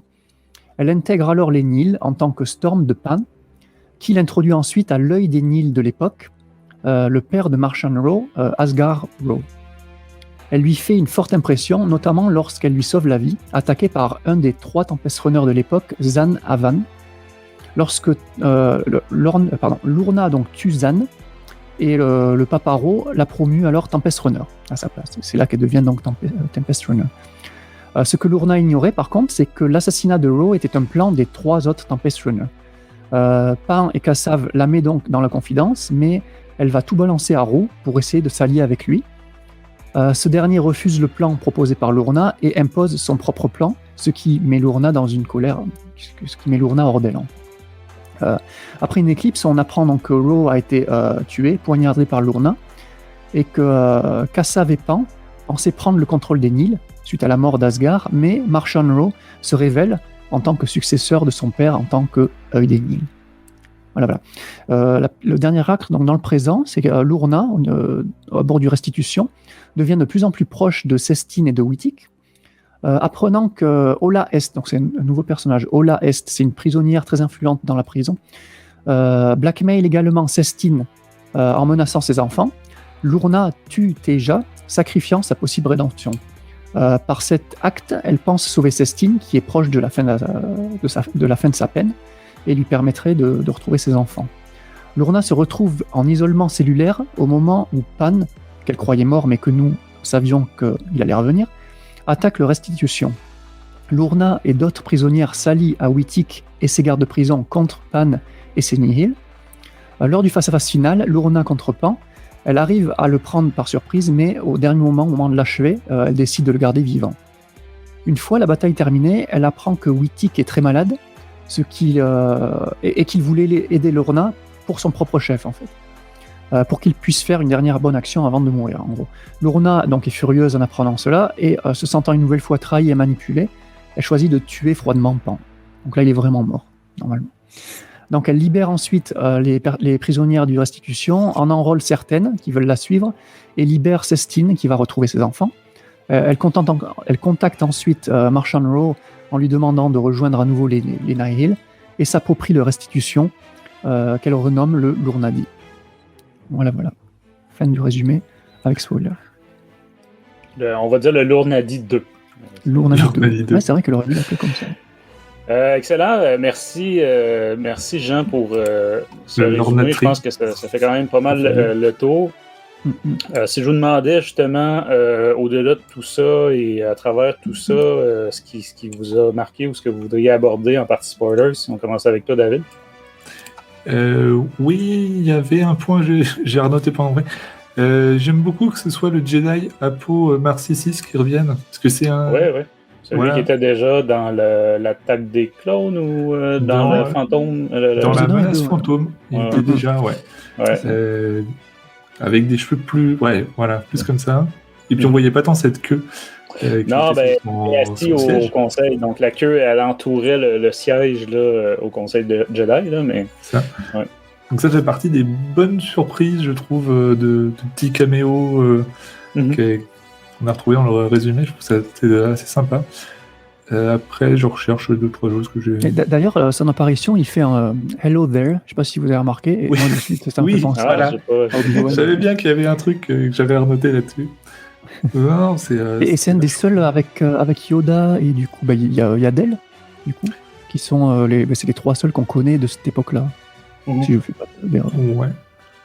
C'est ça. Dans l'épisode 2. Non, mais c'est intéressant cette intervention-là parce que c'est pas non plus. C'est pas comme Yaddle dans Out of the Shadow là, qui est là pendant une page. Là, cette fois-ci, il revient. Et pas tout le livre, là, mais pendant un certain temps. Et c'est intéressant parce qu'on a vraiment la compassion et la deuxième chance. Là, clairement, il travaillerait à l'approbation, comme on dit ici au Québec, là, mais c'est vraiment quelqu'un qui croit en la 2e, 3e, 4e, 5e chance. C'est certain que, puis là, dans le résumé, on est passé vite là-dessus, c'est normal, mais vu le traumatisme que Lourna a vécu, sa famille décimée par sa faute, parce que clairement, elle est responsable. Tu sais, des fois, tu te dis, est-ce que je suis responsable des conséquences de, à tant de niveaux, mais là, clairement, là, elle a raison de se considérer responsable de la mort de toute sa famille, qu'elle aimait. Hein, c'est pas comme si elle la détestait, elle faisait vraiment ce qu'elle faisait pour des bonnes intentions. Notamment son petit frère. Oui, effectivement, et c'est ça, par stupidité aussi, là, parce qu'évidemment, comme lecteur, à l'extérieur, on voit tout à fait venir la chose, mais bon. Il y avait un côté amour aussi, c'était son petit ami. Là, donc, c'est le côté vraiment, là, du coup, au roman jeunesse, quelque part, fleur bleue, et elle y croit à l'amour. Mais elle aussi à ce moment-là. Je me souviens plus de son âge, mais il me semble qu'elle est pas trop bien. Pour moi, elle est toute jeune. Voilà, c'est peut-être 16 ans en humain, mais... bien sans le manque. Mais c'est ça, j'ai bien aimé le Jedi qui veut la récupérer, je veux dire, la réhabiliter. Et ça revient à ce que je disais tout à l'heure, on a vraiment une personnalité, comme moi, j'en ai vu au fil des ans, des gens que soit on dit ils sont institutionnalisés, donc évidemment dans notre société moderne, c'est des gens qui passent leur vie en prison parce qu'ils reviennent toujours. Mais là, dans la galaxie Star Wars, c'est comme le Far West américain à une autre époque, hein, ils peuvent toujours se sauver et aller voir ailleurs. Nous, en tout cas, au Québec, c'est pas si grand que ça. Ils peuvent pas aller beaucoup ailleurs. Mais Mais ouais, j'ai aimé ses interventions à lui qui ne la juge pas, hein, qui lui redonne un peu confiance aussi en quelque chose, parce qu'à ce moment-là, c'est une des fois dans sa vie où elle a perdu toute confiance en tout. Donc, mais bon, voilà. Encore une fois, elle va faire des mauvais choix. Et est-ce que tu as remarqué la petite référence à Luke, où Luke et Rey, et lui dit mais d'où est-ce que tu viens? Il fait de nulle part. Il fait personne vient de nulle part, ouais, ou quelque chose comme ça, hein, parce que son anglais, on vous le retraduit à l'arrache. Mais elle, c'est quand même bien. Ouais, oui, la référence est évidente, mais elle, c'est pas dans le même sens que Rey, par contre, quand elle dit ça. C'est pour cacher aussi son passé. Là. Ouais, mais elle est perdue à ce moment-là aussi. Après, cacher son passé à un Jedi, c'est peut-être pas la chose à faire. Mais... Et puis du coup, ils vont à l'académie, qui n'est pas l'académie impériale, mais qui est dans la même planète qu'une académie impériale. Ouais, c'est ça, une future académie impériale. Donc, une académie républicaine. Républicaine, du coup. Haute républicaine, on devrait dire. Républicaine. Mais oui, j'ai bien aimé ce moment-là aussi, mais une personnalité qui clairement, en tout cas à cette étape-là de sa vie, n'est vraiment pas faite pour la discipline militaire. Clairement. Encore plus qu'Han Solo. Je crois, il y a des parallèles avec Han Solo, là, mais je veux dire, c'est vraiment là. Et il y a un côté. Tu sais, dans Star Wars, on a eu ça beaucoup. Han Solo, on a Dr. Aphra aussi qui est comme ça, qui est toujours pris dans l'Empire, mais qui ne fait pas du tout dans la discipline impériale. Mais c'est toujours un aspect plus comique. Alors que là, avec Lourna Dee, on n'est pas dans le comique du tout, là. On n'est pas du tout dans la comédie de situation. Et même ses intentions à elle, parfois ça vacille. Mais souvent, ses intentions sont très, très mauvaises. Donc, mais oui, il y a plein de parallèles quand même intéressants à voir. Ouais. Sinon, un autre point, David, spécifiquement en spoilers, que tu voulais aborder? Oui, c'est intéressant parce que c'est pour moi la première fois où on entendait donc le père de Marchion Ro. Oui. Parce que avec très très peu. D'ailleurs, je vais dire un point sur Marchion avant. Je trouve que Mark Thompson fait un boulot encore. Quand il joue Marchion Ro, il joue un Marchion Ro plus jeune que ce qu'il a fait dans les autres audiobooks. Oui, je trouve. Ah, j'ai pas porté attention. Je trouve il y a une petite notion, pas aussi affirmée. Par contre, à la fin, du coup, il prend le contrôle et redevient l'Aïe of Zahir. Là, on l'entend plus comme on l'a entendu dans les autres romans. Donc ça, c'était assez intéressant. Parce qu'il y a les casques, du coup, il met le casque de son père. Avec le casque, sans doute que, ouais, ça... Parce que mettre un casque, comme mettre un uniforme, ça vous change la posture. Je pense que vous êtes tous d'accord. Même si vous mettez... C'est drôle, parce qu'il est vraiment présenté comme... C'est ça, c'est vraiment présenté comme une surprise, là, qui prennent le contrôle des banques, qui prennent la place de son père, tout ça. Parce que jusque-là, il est présenté comme vraiment insignifiant ou très introverti. Les gens s'attendent vraiment pas de ça de lui. Donc, d'où la surprise de Pan à la fin, qui pense vraiment prendre le contrôle du truc, et au final, il se fait complètement bolosser par Marchion, et il dit rien. C'est ça, et on l'a un petit peu à l'intérieur. Et puis, comme moi, j'ai pas lu exactement tous les derniers livres, et le fait que on ait la mort du père, donc je vais pas dire le prénom parce que j'ai oublié, de Marchion Ro, parce que du coup, moi, j'avais plutôt la version de Marchion se doutait que les autres l'avaient tué, mais on n'avait pas un récit de la scène. Alors que là, on a quand même des infos relativement précises. Bon, on a des infos, mais on n'a pas. La scène n'est pas présente, par contre. Mais la scène n'est pas présente. Et c'est ça que je voulais. Du coup, on ne sait pas vraiment la dans encore de la surprise. Je crois que c'est un aspect que la plupart des gens vont être très mélangés au fil des œuvres jusqu'à maintenant. Il est vraiment, à chaque fois, c'est pas clair. Et comme on a souvent la version d'une personne qui, en fait, n'a pas la vraie version, ça vient juste mélanger encore plus les cartes. Là, donc, il faudra peut-être que Star Wars fasse une petite vidéo sur sa chaîne principale pour expliquer les tenants et aboutissants de cette histoire-là. Mais bon, surtout que là, comme on disait tantôt en ouverture, la proportion de gens qui vont prendre l'audiodrama est d'autant plus petite. Mais bon, Ça apporte vraiment quand même une construction au Nihil, comme je disais, pas juste à l'Urnadi, là, mais là, on est vraiment dans l'histoire récente des Nihil, comment que ça, March Rowe a, pas pris le pouvoir, parce que là, jusqu'à là, il n'est pas vraiment la tête dirigeante, là, mais bon. Ouais, il va un peu revenir. Est-ce que vous l'aviez reconnu, Pan, depuis le début ou Ah ouais, j'étais pas un peu surpris. Alors, ouais. Ben, ça aurait pu être ça aurait tout à fait pu être un hasard puis que ce soit quelqu'un d'autre, mais si ça avait été le cas, j'aurais dit c'est la même voix que Pan Etta. Moi, dès le début, tout de suite, on comprend que le fameux, ben, au début, c'est même pas tant un mercenaire, là, je veux dire, c'est quelqu'un dans un bar. Ouais. Donc, et on a la voix, donc là, je me suis dit, oh, ok, c'est Pan Etta là, qui se cache justement, là, vu les autres événements qui sont arrivés avant. Et voilà, finalement, ça n'a pas coupé, c'était bel et bien lui. Mais peut-être pour ceux qui n'écoutent pas les audiobooks, du coup, ils seront pris par le twist, parce que c'est quand même un petit twist, pour savoir que c'est lui. Ouais. Ah ben voilà. Ah mais putain, t'avais écouté les Light of the Jedi. Oui, mais je veux dire, j'avais pas forcément tous les personnages en tête, parce que comme il y avait beaucoup de personnages au début, et du coup, il faisait sa grosse voix de sa race. Ça pourrait être n'importe quel. Voilà, ça pouvait être juste une grosse voix d'une grosse race, un gros personnage. Et moi, ça m'allait. Et puis, c'est quand il a commencé à raconter, même moi aussi, je l'ai rencontré, c'est louche.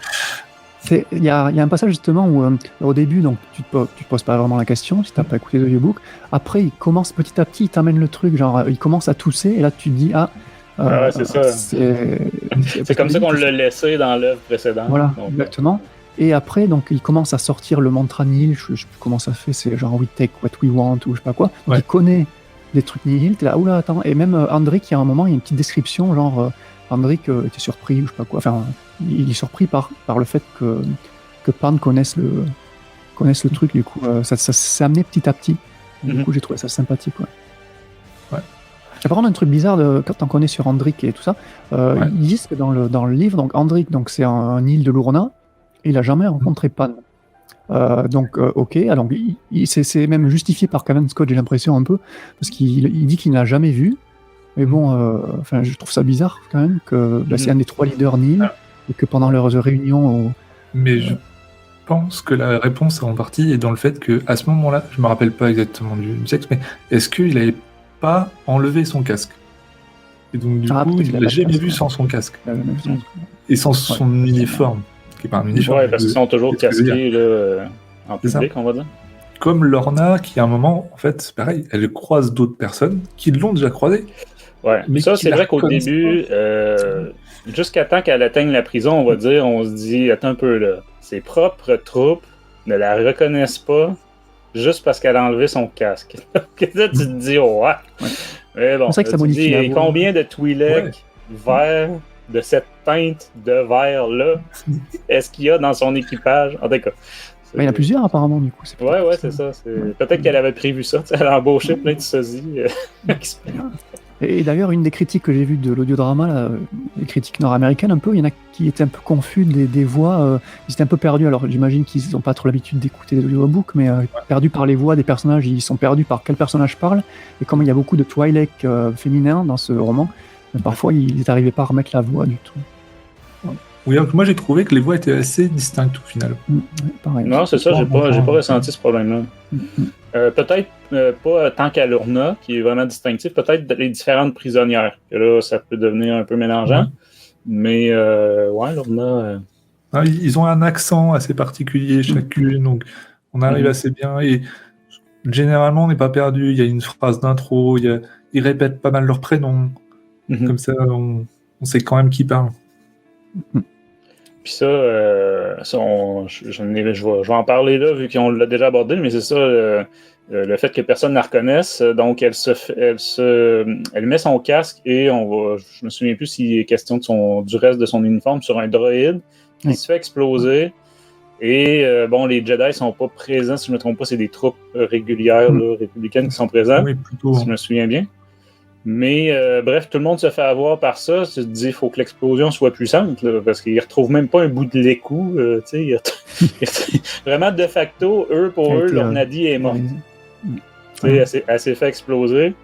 Je sais pas, j'ai trouvé ça un peu gros, là, considérant en plus c'est plusieurs Jedi d'expérience qui sont présents, là, avec Chris et Skier, tout ça. Donc, mais bon. Et ça, c'est intéressant de voir d'avoir là, cette fois-ci, les personnages que jusqu'à maintenant on avait un peu plus dans les BD. Plus récemment. Là. Ben, Avar était très présent dans La Lumière des Jedi. Ouais. C'est ça, Skier, et puis sa Padawan, son nom m'échappe, là, mais j'ai l'infographie ici officielle là, de. C'est Keen Trennis, et c'est qui dans l'autre Jedi qui est présent avec eux? En tout cas, je me souviens plus. Il y a Skier. Il y a 32 chiens, n'oublions pas. Donc au niveau de sa voix, ça s'entend bien. Ouais, ça, effectivement. Bref, voilà, c'est ça. On a vraiment un récit en plusieurs étapes là, qui est assez séparé une de l'autre. Justement, à ce propos-là, juste un petit détail, la façon dont est construit l'œuvre, c'est divisé donc en parties, c'est pas vraiment des chapitres, c'est des parties un peu comme des actes de pièces de théâtre en fait. Ouais. Et chaque partie commence avec un titre. Et ça, j'ai remarqué ça à la deuxième écoute, mais chaque titre commence, c'est un mot qui commence par R, genre Remembrance, ou Renewal, Restitution, Revenge. Donc tout, ouais. Donc Runner, j'imagine, c'est un clin d'œil à Tempest Runner au R. Quoi. Donc je trouve ça rigolo de savoir ça. Quoi. Ouais. Sinon, autre chose, David ou Jean? Non, je chante, c'était une idée, vas-y. Pas mal de trucs à dire. Donc ouais, je voulais un peu parler de la rédemption de Lourna, c'est une histoire de rédemption, rédemption, mais avec un twist de fin quand même intéressant, qui est pas vraiment commune à d'autres œuvres, je trouve. Donc la rédemption de Lournadi. Donc le livre nous la dépeint vraiment comme quelqu'un d'extrêmement, comment tu dis, evil, quoi, méchant, ça fait un peu violente, quoi. Elle est très manipulatrice et tout. Donc c'est une personne un peu recommandable, mais avec ce livre, du coup, on nous montre donc l'autre face du personnage, donc, avec son passé, les différentes tragédies dont elle a vécu, tout ça.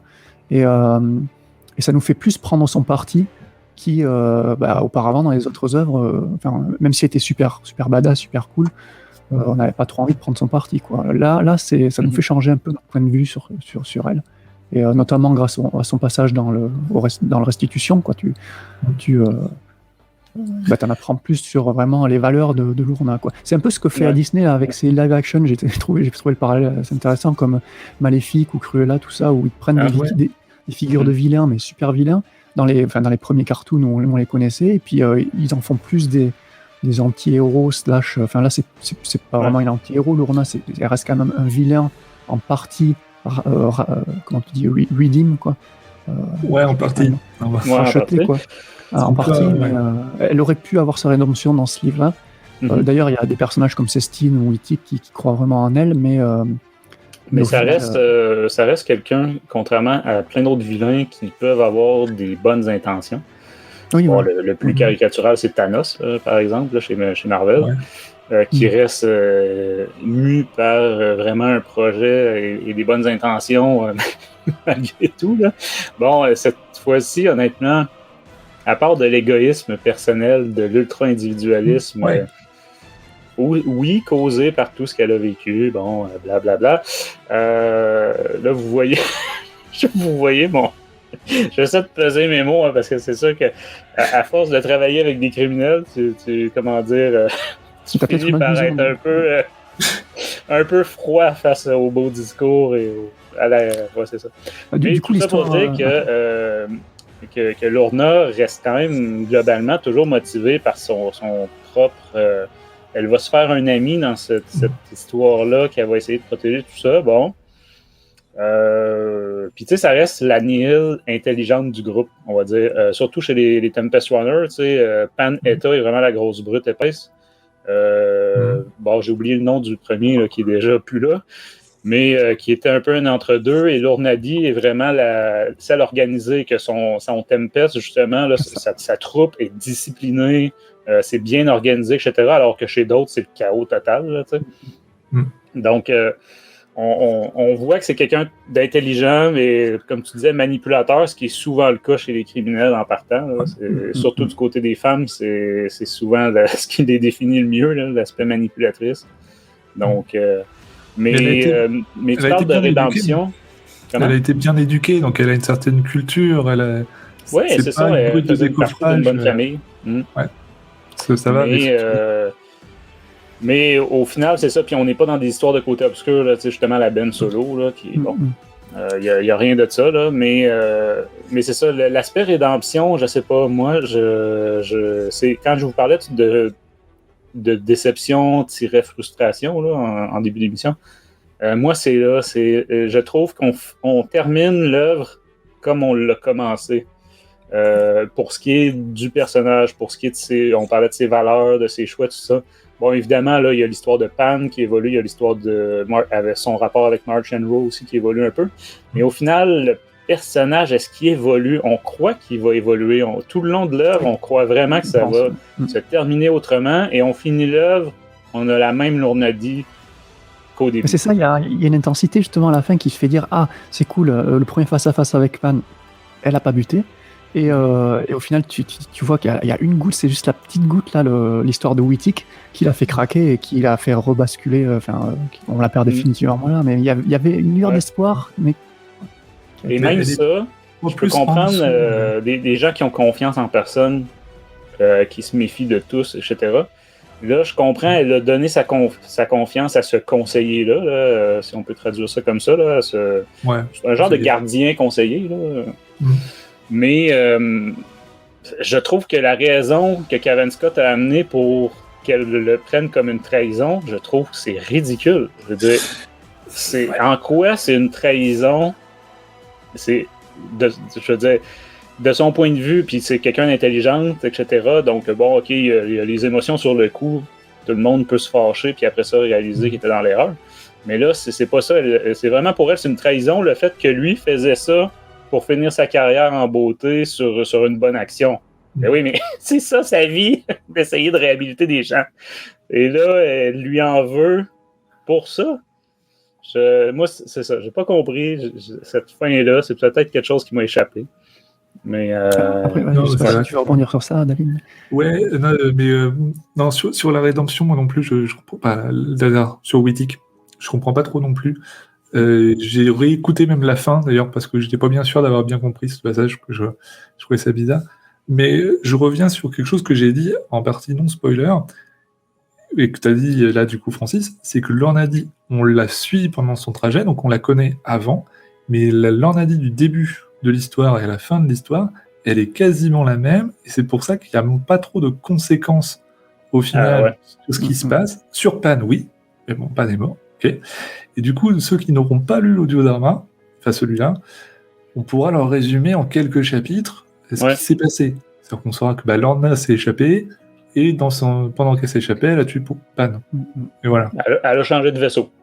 Elle a changé de vaisseau. Elle a un nouveau... Mais il s'appelle pareil en plus. C'est pareil, donc au final, les gens pourront oublier que c'est pas le même vaisseau, c'est pas très grave. Ouais. Tu vois, donc ça manque un peu de conséquences, et elle est pas plus méchante qu'avant. Parce que non, elle aurait pu être moins ou plus. Elle est pareil, quoi. Ben, peut-être que dans la prochaine vague, on va avoir des références à ça, à des choses qu'elle a vécues, puis elle va avoir appris de telle ou telle erreur. Mais pour l'instant, là, de la manière que ça se termine, on se dit, OK, bon, c'était super intéressant comme source d'information, mais ça apporte quoi au personnage? Ben, lui-même, là, je parle, là, pas aux infos que nous, on connaît sur elle. C'est ça. Moi, j'étais très déçu de ça, mais bon. Moi, j'ai plus vu l'effet de style, genre, le roman s'appelle Tempest Runner, donc tu apprends comment elle est devenue Tempest Runner et comment elle redevient Tempest Runner. Mais c'est vrai, vous avez raison, mais au final, le personnage dans le présent en tant que tel n'évolue pas. Mais ça, c'était très intéressant, tout cet aspect-là de sa carrière, on va dire. Ça, j'ai trouvé ça super intéressant. Aussi, le fait qu'elle était sous Panetta. Oui. Et s'est retrouvée, donc ça, dans n'importe quelle organisation, quand ce genre de choses-là arrive, là, après ça, elle se retrouve sur un pied d'égalité, alors que du point de vue de Panetta, c'était une petite moins que rien qui a recueilli, là, presque. Donc, c'est... Ce qu'elle reproche aussi, c'est le fait qu'elle choisisse pas sa destinée, en fait. C'est qu'elle est tout le temps amenée vers une destinée. Genre, elle est devenue Tempest Runner par accident, parce qu'elle n'avait pas pour ambition de l'être. Et c'est que des situations qui vont l'amener là où elle est, et c'est ça qui la frustre énormément, quoi. Tu le sens dans l'audiobook, à chaque fois qu'elle parle, elle s'énerve vraiment, tu vois, elle grogne, elle fait tu vois, même pour 2-3 bricoles, tu vois, elle est tout le temps sur le fil du rasoir. Donc c'est pour ça que le Ouais, ferme la frustration accumulée, là, perpétuelle. ouais. Tu sens qu'elle s'énerve pour un rien aussi, qu'elle est très très nerveuse. Donc, du coup, ça m'a moins surpris sur la ferme. Mais on a parlé plusieurs fois de ses choix, qu'elle est trimballée pendant tout le reste de l'histoire, en fait, de choix en choix. Ouais. À la fin, le fait qu'elle reprenne le nom Lornadi avec le vaisseau Lornadi, c'est peut-être un des rares moments où elle fait son propre choix pour redevenir Tempest Runner. Et du coup, elle peut embrasser le fait d'être une Tempest Runner. Oui, c'est vrai, parce que c'est un moment où elle aurait pu passer à autre chose. Elle aurait pu. Elle aurait tout à fait pu quitter les Nihil, lancer sa propre organisation, peu importe. Là. Effectivement, c'est vrai, elle est toujours en réaction toute sa vie jusqu'à là où elle fait son propre choix. C'est bien vu. On n'avait pas noté dans le dernier roman, là, Out of Shadows, mais il y avait aussi une conversation. Là, le truc, c'est qu'on voit les Nihil. On avait déjà les Nihil dans les précédents romans, on avait leur point de vue, mais là, on est vraiment avec eux. Quoi. Là, on est vraiment en profondeur avec eux. Et dans le livre précédent, dans Out of Shadows, il y avait une conversation entre Syl et Jordana, justement, qui parlait des Nihil, et Jordana qui pas les défendait, mais qui justifiait un petit peu leurs actions, en leur disant que qu'elle les voyait pas comme des purs vilains, mais plus comme des gens qui n'avaient rien et qui sont regroupés et qu'ensemble ils ont réussi à avoir quelque chose, quoi, en gros, c'est un truc comme ça. Et donc là c'est pareil, là on a une phrase comment ça s'appelle, de Lourna qui dit je n'ai pas tourné le dos à la galaxie, c'est la galaxie qui m'a tourné le dos. C'est un peu ça, quoi. Mais ouais, puis moi c'est drôle parce que tout l'aspect en prison, justement, évidemment, me rappelait beaucoup de souvenirs, mais aussi, c'était exactement ça.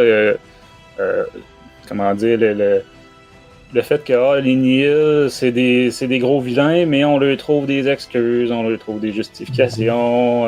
Bon, c'est toujours dans notre monde réel, on dirait c'est la pauvreté qui crée le crime. Bon, oui, là, mais c'est une grosse majorité de gens pauvres qui commettent pas de meurtre. C'est bon. Là, ici, on a vraiment tout un système qui essaie de les réhabiliter. Là, c'est pas ça. J'ai trouvé ça intéressant d'ailleurs, parce que on avait déjà le vaisseau prison dans Mandalorian. Bon, dans Afra aussi. Dans Afra. Là, cette fois-ci, on voit qu'ils les amènent sur des planètes, faire des travaux d'intérêt public, tout ça. C'est cool, ça. Puis c'est pas haute sécurité, là. Comment dire, moi, j'ai l'impression qu'au moment de repartir, il doit tout le temps en manquer 2-3, là, parce que ça n'a pas l'air d'être la surveillance. Ils ont peut-être un bracelet électronique, là, mais bon, tout ça pour dire que j'ai trouvé ça intéressant. J'ai trouvé ça de la construction intéressante. Puis oui, de toute façon, on est à l'époque de la Haute République avec, toujours plus vertueux que vertueux, hein, donc les belles valeurs, etc., histoire de faire un clash avec l'Empire qui est l'autre extrême. Là. Ouais. Donc là, on est encore plus dans cet esprit-là, mais j'ai trouvé ça très intéressant, tout cet aspect-là. Est-ce que ça va intéresser le commun des mortels? je sais pas, là. Mais vous avez raison aussi avec Orange is the New Black, là, évidemment, comme c'est toutes des j'allais dire des femmes ou des femelles, là, selon les espèces, mais au final, ça crée une dynamique, mais on est quand même avec des personnages ultra violents qui sont avec d'autres prêts à être libérés là, d'une journée à l'autre, ou qui ont commis un petit vol. Puis là, tu es avec la meurtrière extrême. Ou, fait que c'est ça. Mais j'ai trouvé ça, c'est un récit de prison. Ça, clairement, les gens qui n'aiment pas les films sur les prisonniers et tout ça, aimeront, ou les séries télé, là, aimeront pas. Tu vois, ça. à la base, je suis pas fan, et là, ça passe très bien. Moi, je m'attendais à un aspect plus film d'évasion, qui est pas vraiment là. Tu sais, Lourna, comment dire, organise ça sur le coin sur une serviette de table, là, mais je veux dire, on n'est pas devant un récit d'évasion du tout. Là, donc, attendez-vous pas à ça. Mais je trouve même qu'on aurait pu avoir une partie plus pirate corsaire. Parce que les Nihil, c'est un peu ça au final, c'est pareil, c'est des gens du commande immortel qui vont aller prendre l'aventure, devenir pirates. Ouais. C'est drôle, hein, parce qu'au début, on nous les avait vendus un peu plus vikings que pirates, mais c'est vrai qu'au fil des récits, on n'est plus vraiment dans... Même s'il y a des points communs, là, mais je veux dire, ils retournent pas dans leur famille après, là. On est vraiment plus dans pirate, la belle époque de la piraterie des Bahamas et compagnie, là, donc... Et justement, t'as tout l'intrigue de fin là sur avec Marchandro, son père et tout. C'est vraiment, moi j'ai trouvé cette intrigue vraiment excellente, quoi. Et tu te rends compte que ils ont tous des plans perso, quoi. Et ils veulent tous faire leur truc à leur sauce et ça fait très pirate du coup. D'ailleurs, à ce propos, il y a Asgaro qui explique la règle des 3. Je pense pas que c'était déjà expliqué un peu avant ça. La règle des 3 au niveau des Nils. Oui, je crois que c'était dans le tout premier. C'était dans le premier. J'ai déjà entendu. Ouais, donc je pense qu'il y a au moins cité, parce que je trouvais que c'était drôle avec règle des 3, règle des 2. Oui, voilà, alors ça aussi, est-ce que c'est une référence En tout cas pour nous, pour les lecteurs. Ouais. Et mais ça m'a toujours surpris qu'ils étaient règle des 3, tout ça, qu'ils étaient 3, mais qu'au final ils sont 4, quoi. Qu'il y a quand même leur. Ouais, c'est un genre de triumvirat, mais effectivement avec une espèce d'oracle c'est derrière. ça. C'est sûr qu'il y a des inspirations antiquités un peu là-dedans, autant romaines que grecques. Ça, mais le fait que oracle, je trouve que c'est un bon terme. Parce que c'est le triumvirat, entre eux, ils peuvent se tirer la bourre, et du coup ça fait un équilibre à peu près stable, mais l'oracle, lui, ne change pas. Normalement. Je pense que même dans, je sais plus dans quel roman, mais ça avait été déjà appelé comme ça, il me semble, l'œil qui servait de genre d'oracle. Je sais plus si c'était dans Lumière du Jedi ou dans lequel. Non, sinon, rapidement, messieurs, je vois le temps passer. Est-ce que vous vouliez mentionner des références plus précises? Parce qu'il y a quand même beaucoup de références. Là, il y a un Gungan. Je voulais dire, il y a un Gungan. Ça, c'est pour Thomas. Non!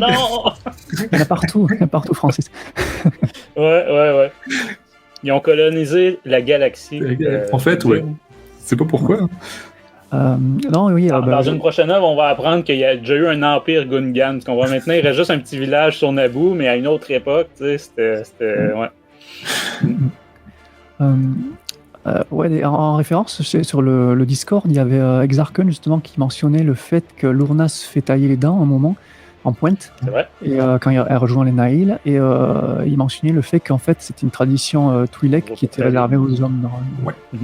Bip fortune. Ouais, c'est ça. Les gens lui demandent pourquoi tu as fait ça. Normalement, c'est les mâles qui font ça. Ouais.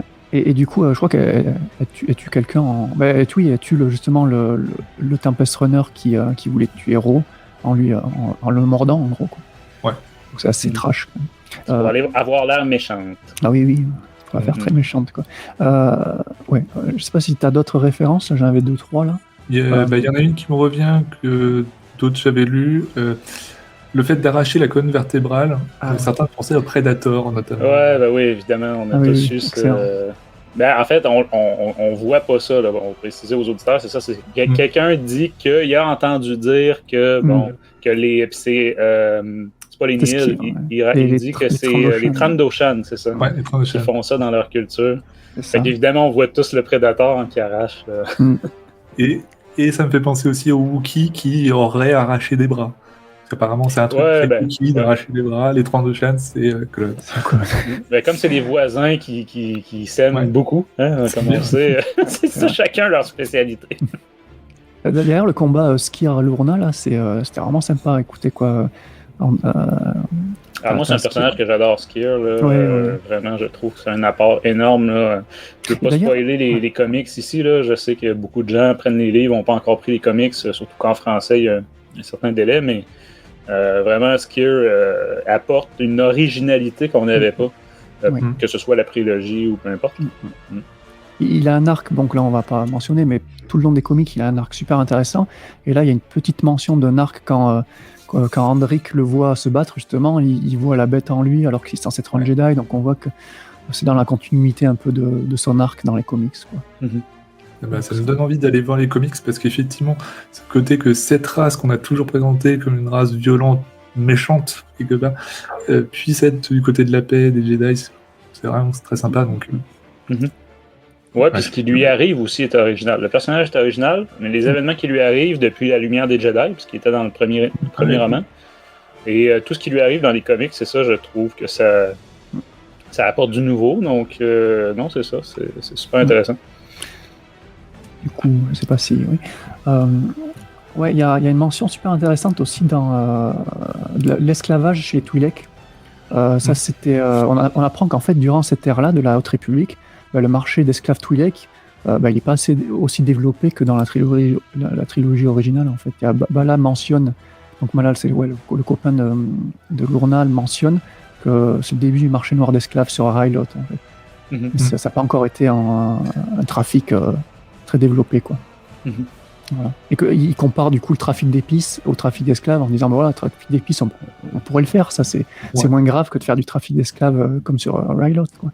Mais c'est déjà un trafic, quoi. C'est voilà. la première étape, faire mais il n'est pas tant question de trafic. Hein.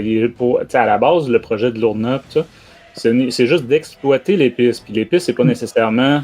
Évidemment, on se doute que ça mène au trafic, mais à la base, c'est pas quelque chose de... Ils font des médicaments avec, etc. Là, donc, c'est pas... Mais évidemment, son père voit tout de suite... C'est pas pour rien que la planète s'est toujours éloignée de ça au maximum. Pas juste leur planète, mais Railot.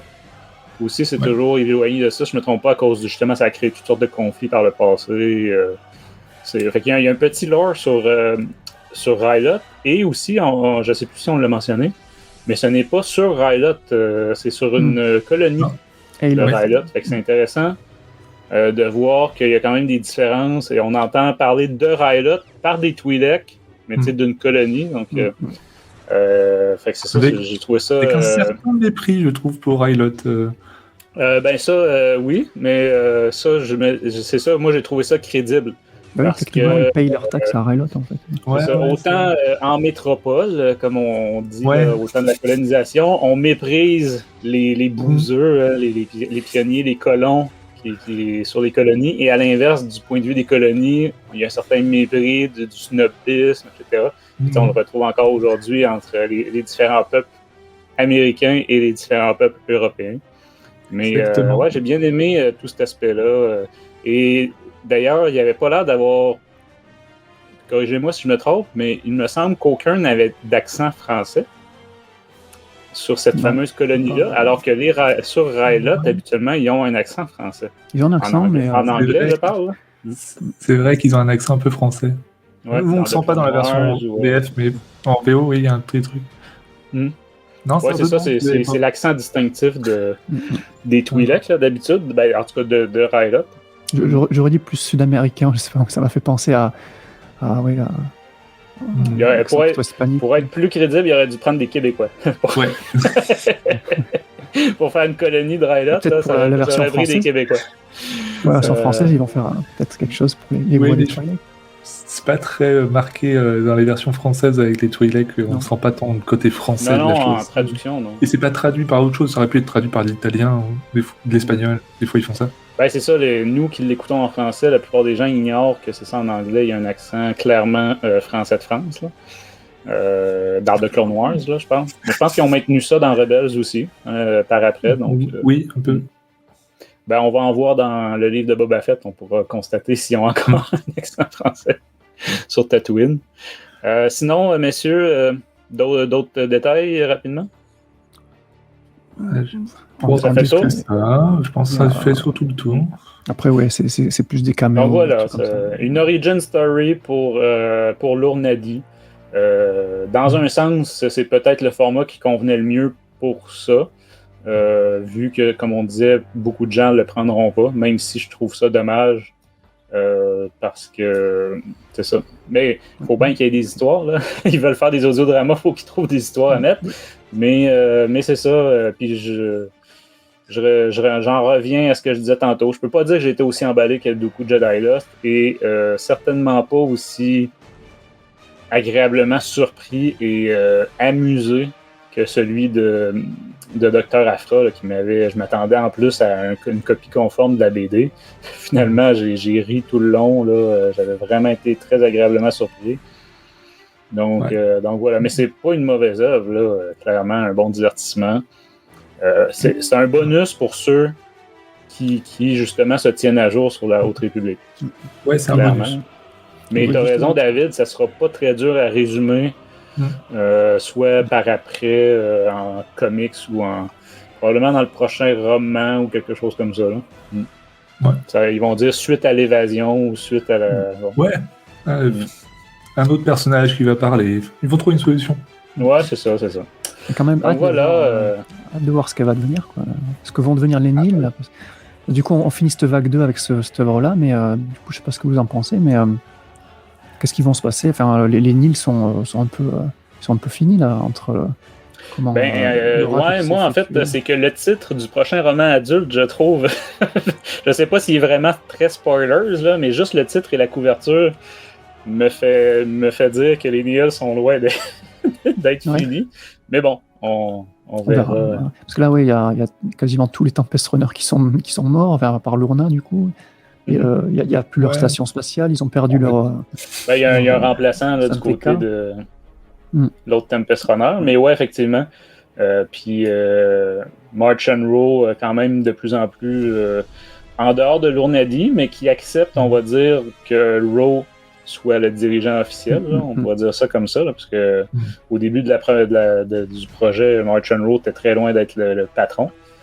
Puis là, je crois qu'on va commencer la prochaine vague, ou en tout cas au moins la prochaine phase, que vraiment c'est l'organisation de March and Row. Donc, je fais très attention de ne pas spoiler ce qu'on voit dans les comics parce qu'il y en a encore sorti un la semaine dernière et c'est ça, ça change quand même certaines choses. Bon. Fait que voilà, écoutez, messieurs, merci pour cette discussion sur cet audiodrama-là. Je pense que les gens vont pouvoir juger si ça vaut la peine. Encore une fois, pour tout ce qui est... si vous êtes francophone, moi je vous dirais, vous êtes aussi bien d'attendre la sortie au printemps de la version française chez DC et de l'acheter pour les encourager justement à en faire à faire les autres, entre autres, soit passé, soit futur. Donc, voilà. Ils vont sortir les audiobooks, ouais. J'ai vu une news passer sur Star Wars en direct. Ouais, c'est ça, ils vont faire les films, les romans, les adaptations des films. Ils vont faire aussi La Lumière des Jedi pour commencer, si je ne me trompe pas. Je crois bien. Ouais, et Tempest Runner, justement, comme audiodrama vraiment exclusif. D'accord. Ouais. Il commence. C'est bien que ça arrive. Ouais, c'est ça, exactement. Donc voilà, c'est quand même une très bonne critique là, qu'on va conclure l'émission d'aujourd'hui. Si vous avez des réactions, venez discuter avec nous, là, que ce soit Facebook, YouTube, sur le Discord, il y a tous les jours, il y a quand même plusieurs discussions sur le sujet. Sinon, puis n'hésitez pas à partager aussi les épisodes, c'est comme ça que la communauté croît, puis que les gens découvrent l'équipe et la communauté. Donc voilà, côté prochaines émissions, je sais qu'il y a un Star Wars en direct, il y a Spoilers qui est en préparation, parce que l'air de rien, petit à petit, au fil de rumeurs, de photos de paparazzi, etc., là, on a quand même un peu de spoilers sur plusieurs séries, et je crois que ça va servir en même temps de préparation aux annonces, on en a parlé, là, qui vont être pour le 12, si je ne me trompe pas, Disney a un événement, là, donc le 12 novembre, on devrait avoir toutes sortes d'autres trailers en plus de celui qu'on a eu aujourd'hui de Boba Fett. Donc voilà, un Star Wars en direct spoilers. Sinon, je ne sais pas exactement ce qui s'en vient. Évidemment, en littérature, la prochaine sortie, c'est le Crown, donc le 3e de la trilogie de l'Ascendance Chiss. Donc c'est sûr qu'on va vous couvrir ça. Donc voilà, de la part de toute l'équipe, merci d'avoir été à l'écoute de Star Wars en direct, la voix du fandom Star Wars depuis plus de 20 ans, et que la force soit avec vous.